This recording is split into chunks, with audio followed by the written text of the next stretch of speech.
Corona communication tip 4. Do the dab cough. No rain. This is Naren conquering communication with you all.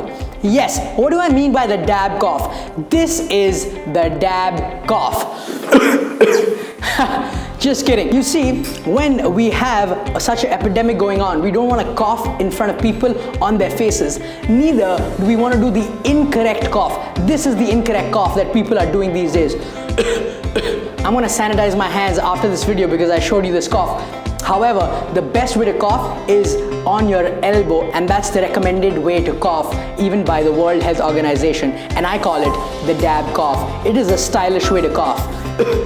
So let's start doing the dab cough and conquering corona along with conquering communication.